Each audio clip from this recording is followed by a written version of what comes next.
तो ये कहानी शुरू होती है एक शैमन को दिखाते हुए। वो काला जादू इन्हीं ब्लैक मैजिक कर रहा था। उसके इर्द गिर्द इंसानी जिस्म और गाय के पार्ट्स पड़े हुए थे जिनको मिलाकर वो जादू कर रहा था। इसी टाइम उसके पास एरमा आती है अपनी बहन को लेकर। असल में वो अपने कजन को पसंद किया करती थी और उससे शादी करना चाहती थी, लेकिन कजन की फैमिली के न मानने की वजह से उसकी शादी कहीं और करने का फैसला कर दिया जाता है। पर एरमा ऐसा नहीं चाहती। वो हर हाल में अपने प्यार को पाना चाहती है, चाहे वो काला जादू ही क्यों ना करे। यहाँ उसकी बहन बुलन उसे मना करती है और कहती है, इरमान चलो यहाँ से, मुझे यहाँ कुछ ठीक नहीं लग रहा। लेकिन इरमान किसी की सुनने वाली नहीं थी। इरमान शेमन से कहती है कि मुझे इस लड़के से हर हाल में शादी करनी है। शेमन लड़के की तस्वीर देखता है। इरमान बताती है ये मेरा कजन है, और ये सुनकर शेमन जादू करने से इनकार कर देता है और कहता है इसमें तुम्हारी जान को भी खतरा हो सकता है। शेमन का ये कहना ही था कि अचानक इरमा के पास बैठी हुई उसकी बहन के अंदर एक जिन आ गया, जिन्हें उसे किसी और एंटिटी ने पोसेस कर लिया। उसका चेहरा खौफनाक हो चुका था और वो यहाँ इरमा को धमकी देता है कि अगर तुमने ऐसा किया तो तुम्हारी जान चली जाएगी। ये सुनकर इरमा और उसकी बहन दोनों वहाँ से वापस आ जाते हैं और इस सीन कट होकर हमें 12 साल बाद का वक्त दिखाया जाता है। इस टाइम हम इरमा को उसकी बहन वुलन और उसकी मोम के साथ गालन के घर जाते हुए देखते हैं, उसी लड़के के घर जिससे वो शादी करना चाहती थी। हमें पता चलता है कि गालन की आज से 12 साल पहले ही एक निसा नामी लड़की से शादी हो गई थी और अब उसकी 12 साल की बेटी सूफिया भी थी जो देख नहीं सकती थी,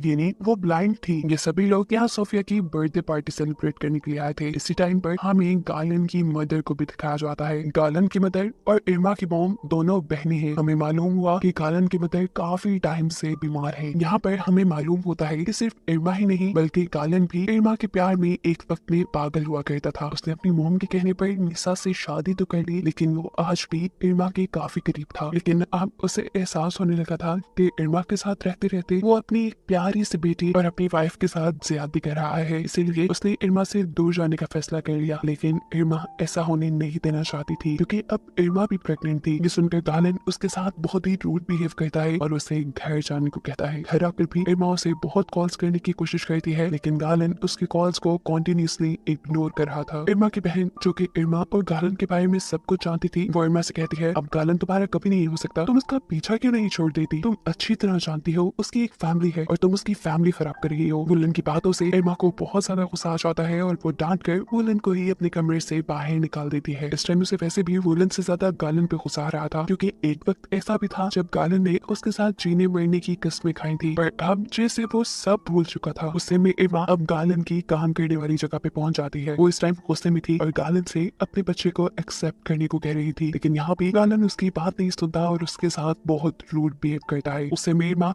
उसे धमकाने के लिए पास पड़ा हुआ चाकू उठा लेती है। इससे पहले कि इरमा उसके ऊपर हमला कर देती, गालन उसे धक्का देता है और वो नीचे गिर जाती है। इस एक्सीडेंट की वजह से उसका मिसकैरेज हो चुका था। गालन उसे खुद हॉस्पिटल लेकर जाता है और जब इरमा को होश आया तो इरमा ने इस सारी चीजों का जिम्मेदार गालन को ठहराया। यहाँ गालन आराम से उसे समझाता है, देखो इरमा, मैं शादीशुदा हूँ, हम अब साथ नहीं रह सकते। लेकिन इरमा तो जैसे उसकी कोई बात सुनने को तैयार ही नहीं थी। वो बार बार यही बोल रही थी, देखो गालन, तुमने मुझसे वादा किया था कि तुम मुझे कभी छोड़कर नहीं जाओगी। लेकिन यहाँ गालन एकदम से गुस्से में आ जाता है और उसे अपने से दूर करते हुए उसके ऊपर कुछ पैसे फेंक कर यहाँ से चला जाता है। वो अब ऐसे किया था कि इरमा भी जानती थी अब वो वापस कभी नहीं आएगा। उसने अपना सब कुछ खो दिया था। वो यहाँ जोर जोर से चिल्लाती है और फिर गालन को बर्बाद करने की ठान लेती है। सीन कट होकर हमें दोबारा गालन को दिखाया जाता है जो काम के बाद अपने घर वापस लौट रहा था। तभी रास्ते में मस्जिद से इमाम निकल कर उसे कहते हैं, गालन, अब तुम्हारी फैमिली में से कोई भी मस्जिद नहीं आता, तुम्हें मस्जिद आकर इबादत करनी चाहिए। इबादत हमारे ऊपर आने वाली बुराइयों को पहले से पहले ही रोक देती है। उसके बाद इमाम गालन को उसकी बेटी सोफिया के लिए एक गिफ्ट भी देते हैं, जिसके बाद गालन घर चला जाता है। बहुत ज्यादा थका हुआ था इसीलिए सो गया और तब सोते हुए सोफिया उसके पास आई। सोफिया ने उसे झुकाया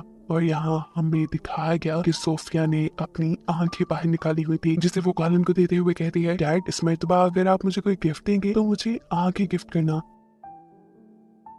उसका ये खतरनाक सा चेहरा देखकर एकदम से गालन की आंख खुल गई और हमें मालूम हुआ कि ये सिर्फ गालन का एक डरावना ख्वाब था। वो डर कर उठकर अपनी बेटी सोफिया के पास चला जाता है और यहाँ सोफिया को देखते देखते उसे अपना पास्ट याद आता है। जब सोफिया पैदा होने वाली थी तब वो अपनी वाइफ निसा का बिल्कुल ख्याल नहीं रखता था, उसे डॉक्टर के पास नहीं लेके जाता था और प्रॉपर चेकअप ना होने की वजह से आज सोफिया की आंखें नहीं थी। अगले दिन इरमा हॉस्पिटल से डिस्चार्ज होने के बाद दोबारा गालन को कांटेक्ट करने की कोशिश करती है। पहले तो गालन उसे इग्नोर करता है और फिर फोन उठाकर उसे बहुत ज्यादा कड़वी तस्वीरें सुना देता है। गालन के बिहेवियर से इरमा को बहुत ज्यादा गुस्सा आ जाता है और अब वो गालन को बर्बाद करने के बजाय गालन को पाने का फैसला कर लेती है। और अब उसने गालन को पाने के लिए बहुत ही बुरा फैसला किया था। वो दोबारा गई थी शेमन के पास, यानी अब वो गालन के ऊपर काला जादू करवाने वाली थी। शेमन से मिलकर इरमा उसे कहती है मुझे अब शेमन किसी भी हाल में चाहिए और इस तरह कि उसकी जिंदगी में मेरे अलावा कोई औरत ना हो। हालांकि इससे पहले इरमा को नीसा से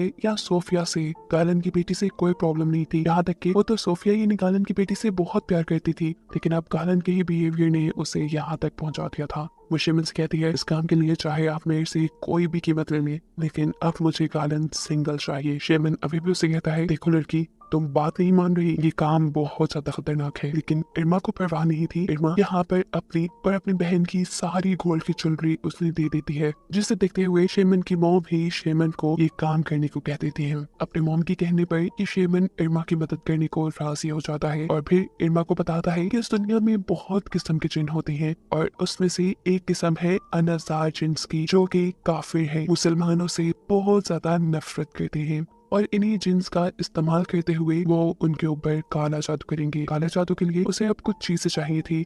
ये काला जादू होने वाला था नीसा पर, यानी गालन की वाइफ पर, ताकि वो और उसके सारे रिश्ते मर जाएं। शेमन उसे नीसा की एक फोटो, बाल और खून लाने का काम देता है, जिसके जरिए नीसा के ऊपर पोजेशन होगा, यानी नीसा के ऊपर काला जादू का असर होगा। साथ ही शेमन को काले जादू के लिए एक ताजा मरे हुए इंसान के पाँव की हड्डी भी चाहिए होगी, जिसके ऊपर वो गाय की आंतों को लपेट कर अपना जादू करेगा। शेमन के कहने पर इरमा गालन के घर जाती है, उसकी वाइफ से मिलती है और बहाने से उसके वॉशरूम में जाकर उसके कंघे से बाल और उसके वॉशरूम से सैनिटरी पैड चुरा लेती है। अपना काम होने के बाद वो यहाँ से निकलने ही वाली थी कि उसे दोबारा यहाँ पर गालन दिख गया। गालन उसे देखते ही कहता है तुम यहाँ क्या कर रही हो, कितनी मर्तबा मना किया है मैंने तुम्हें, मेरी फैमिली से दूर रहो। उसकी बातें सुनकर इरमा को अपने लिए और भी ज्यादा बुरा लगता है और वो अब एक मजबूत इरादे के साथ ये सारी चीजें जाकर शेमन को दे आती है। शेमन भी एक इंसान की टांग ले आए थे और रात में ये रिचुअल, ये जादू शुरू कर दिया जाता है। शेमन इरमा से कहते हैं अच्छा हुआ कि तुम फोन ले आई, फोन से तो ज्यादा अच्छा असर होगा। वो यहाँ एक ब्लेड से सैनिटरी पैड को काटते हुए फोन को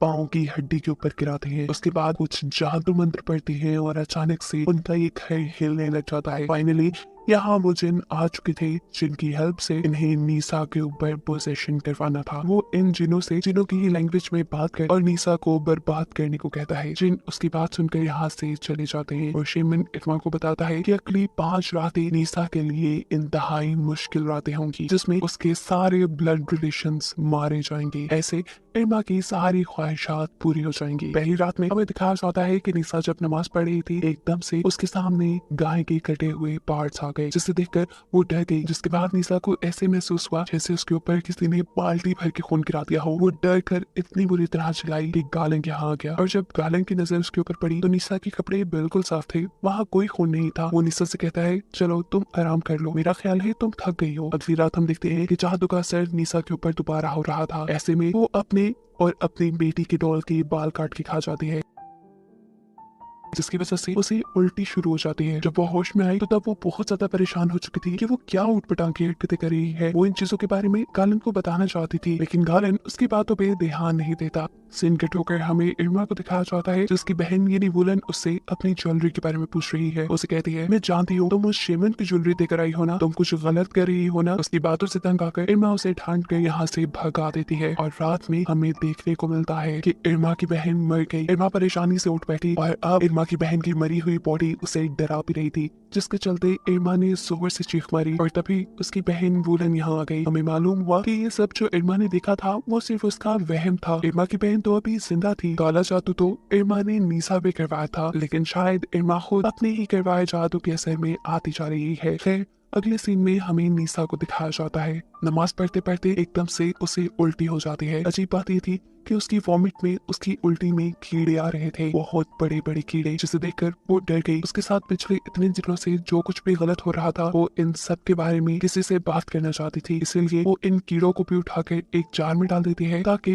वो इन कीड़ों को किसी को दिखा सके। इसके बाद इरमा गालन की मोम के कमरे में जाती है। यहाँ वो आई तो उनका ख्याल रखने के लिए थी, लेकिन अचानक ही पता नहीं उसे क्या हो जाता है। ऐसे लग रहा था कि जैसे किसी चीज ने उसे पोजेस कर लिया, जिसके चलते वो गालन की मॉम को मारने ही वाली थी। लेकिन तभी अचानक उसे होश आ गया। उसे समझ नहीं आ रही थी उसे ये सब क्या कर दिया। वो यहाँ गालन की मॉम से माफी मांगती है और कहती है मैं आपको मारना नहीं चाहती थी, पता नहीं मुझे क्या हो रहा है, मुझे खुद समझ नहीं आ रहा। इससे पहले कि कुछ और गलत होता, निशा बगैर वक्त जाए किए किसी से मदद लेने का फैसला करती है और बाथरूम में जाकर जब उस जार को उठाती है जिसमें उसने अपनी उल्टी में निकले हुए कीड़े बंद किए थे, तो वो ये देखकर हैरान हो गई कि वहाँ अब वो कीड़े नहीं थे। दूसरी तरफ गालन की मॉम जो कि चल भी नहीं सकती थी, हमें दिखाया जाता है कि वो बिल्कुल सही चलते हुए किचन में आती है और गर्म खाने से भरा हुआ बर्तन उठाकर अपने ऊपर डाल देती है। निशा जो अभी अभी बाथरूम से बाहर निकली थी, वो ये सब देखकर परेशान हो गई क्योंकि अब गालन की मॉम के पूरे जिस्म पे बड़े बड़े आंवले बन चुके थे। उनका जिस्म जल चुका था और कुछ ही देर में उनकी मौत हो गई। तीसरी रात में हमें दिखाया जाता है कि गालन की मॉम का फ्यूनरल था और सभी यहाँ पर आए हुए थे। फ्यूनरल पर निशा एकदम से ही अपने ऊपर से कंट्रोल खो देती है, उसे कोई एंटिटी पोसेस करती है और इसी पोजीशन में वो गालन की मॉम की डेड बॉडी को वहाँ से उठाकर दूर फेंक देती है। सभी लोग ये देखकर डर जाते हैं सिवाय इरमा की, जो जानती थी यहाँ क्या हो रहा है, और वो तो ये सब देखकर खुश थी। दिखाया जाता है कि यहाँ पर इमाम भी आए थे। वो निशा की ये हालत देखकर समझ जाते हैं कि निशा के ऊपर किसी ने कब्जा किया हुआ है। तो यहाँ निशा को पकड़ कर उसके ऊपर कुछ पढ़ते हैं और निशा इस टाइम कंट्रोल में आ जाती है। इमाम अब ये समझ गए थे कि किसी ने जानबूझकर किसी ईवल जिन को निशा के पास बुलाया था। फिर दिखाया जाता है कि अपनी मॉम के फ्यूनरल के बाद गालन भी जब सोने के लिए जाता है तो उसे भी अब अजीबो गरीब ख्वाब आ रहे हैं, बहुत डरावनी डरावनी। उसने अपने ख्वाब में देखा था कि वो मर चुका है और उसके इर्द गिर्द बहुत सी औरतें घूम रही थी। ये देखकर वो डर गया और फौरन इमाम के पास गया। सारी बातें इमाम को बताने के बाद इमाम जवाब देते हैं मैं पहले ही निशा को देखकर जान गया था कि वो किसी शैतानी जिन के कब्जे में है। उसका नाम है अनाजार और अनाजार एक ऐसा जिन है जो बहुत ही ज्यादा ताकतवर है। वो मुसलमानों से नफरत करता है, इसीलिए लोग उसे काले जादू में यूज करते हैं। इमाम कहते हैं निशा का इलाज हो जाएगा, गालन तुम फिक्र ना करो। जिन कितने भी ताकतवर क्यों ना हो, लेकिन अल्लाह सबसे ज्यादा ताकतवर है और अल्लाह से ही मदद मांगते हुए हम निशा को बिल्कुल ठीक कर लेंगे। वो यहाँ गालन को निशा के लिए होली वाटर देते हैं और कहते हैं कि हमें निशा पर एक्सोर्सिज्म करना होगा, यानी जादू का तोड़ करना होगा। इसके लिए तुम निशा को मस्जिद के पीछे वाले हॉल में ले आना। अब गालन जैसे ही घर आया तो उसने देखा कि निशा चिल्ला रही थी। असल में उसे गालन की मॉम की स्पिरिट यानी रूह डरा रही थी। ऐसे में गालन जल्दी से उसके करीब आकर उसे कंट्रोल करता है और उसके सर पे होली वाटर लगा देता है, जिसकी वजह से निशा को बहुत दर्द होता है। उसकी इस हालत को देखते हुए गालन को बहुत ज्यादा बुरा लग रहा था क्योंकि अब गालन के पास उसकी बेटी और उसकी वाइफ के अलावा कोई नहीं था। वो प्यार से यहाँ निशा को सुलाकर रेडियो पे कुरान पाक चलाकर चला जाता है, लेकिन उसके जाते ही रेडियो बंद हो गया और निशा को जिन्होंने बुरी तरह पोसेस कर लिया। अब तो उसकी आंखें भी अजीब हो चुकी थी, उसके होंठ दांत काले और वो खुद एक जिन की तरह दिखने लगी थी। सीन कट होकर हमें इरमा की मॉम को दिखाया जाता है जो गालन की मॉम की बहन थी। गालन की मॉम की मौत के बाद उनको भी बहुत ही डरावनी डरावनी ख्वाब आ रहे थे। आज वो भी किचन में किसी चीज को देखकर डर जाती हैं और जोर जोर से चीखें मारती हैं। उसके बाद वो पागलों की तरह अपने किचन के बर्तन तोड़ डालती हैं और उन्हीं बर्तनों का कांच खाते हुए उनकी भी यहाँ मौत हो जाती है। अपनी मॉम की मौत से इरमा बहुत ज्यादा डिस्टर्ब हो चुकी थी। वो जान चुकी थी कि उसने जो जादू करवाया है कहीं ना कहीं उसका असर उल्टा पड़ता जा रहा है। इससे पहले कि कुछ और बुरा हो, वो वुलन यानी अपनी बहन को सब सच बता देती है कि हाँ उसने शेमन से मदद ली थी, उसने शेमन से जादू करने को बोला था, लेकिन शेमन ने कहा था कि इस जादू के बाद सारी मौत निशा के घर पे होगी, निशा के ब्लड रिलेशंस मरेंगे। लेकिन यहाँ तो उल्टा ही होता जा रहा है। यहाँ पर मेरे ब्लड रिलेशंस बढ़ रहे हैं, जैसे मेरी मॉम और उनकी बहन, और अब जो जिंदा बची थी वो वुमन यानी उसकी बहन थी। वुमन भी ये सुनकर बुरी तरह डर गई। वो अब इरमा को अपनी से दूर कर रही थी, लेकिन इरमा उसे कहती है वुमन मेरी बात सुनो, मेरा यकीन करो, मैं सब ठीक कर दूंगी। सीन कट होकर दूसरी तरफ हम गालन को देखते हैं जिसे आज निशा को इमाम के पास लेकर जाना था। इमाम ने उन्हें कहा था कि तुम फिक्र मत करना, अल्लाह हमारी मदद करेगा और हम उस जिन को हराने में कामयाब हो जाएंगे। गालन भी जवाब में सर हिलाते हुए निशा को अपने घर लेने चला जाता है। जहाँ रास्ते में उसे इरमा मिलती है। असल में इरमा उसे सब सच बताने आई थी। ये सब कुछ जो हो रहा है वो उसके करवाए काले जादू की वजह से हो रहा है। सच्चाई सुनते ही गालन का गुस्से से बुरा हाल हो जाता है। अब आज काले जादू की 5वीं रात भी आ चुकी थी और ये सबके ऊपर बहुत भारी पड़ने वाली थी। यहाँ दिखाया जाता है कि इरमा सब कुछ रोकने के लिए शेमन से मिलने के लिए जा रही है, लेकिन अचानक से उसकी बहन बुलन पोसेस होकर उसी के ऊपर हमला कर देती है। उसे डरते हुए इरमा वहाँ से भागकर बाहर निकल जाती है और बुलन भी बाहर आ गई थी। वो अब इरमा के बहुत करीब आकर उसे कहती है देखना आज मैं भी मर जाऊंगी। ये कहते ही वो वहाँ दरख्त पर चढ़ गई, जिसके बाद उसके बाल दरख्त की टहनियों में फंस गए और एकदम से उसने दरख्त से जंप कर दी, जिसकी वजह से उसके बालों के साथ साथ उसकी सर की खाल भी उतर गई और बहुत ही बुरे तरीके से उसकी मौत हुई। ये सब देखकर इरमा तो जैसे पागल ही हो गई थी।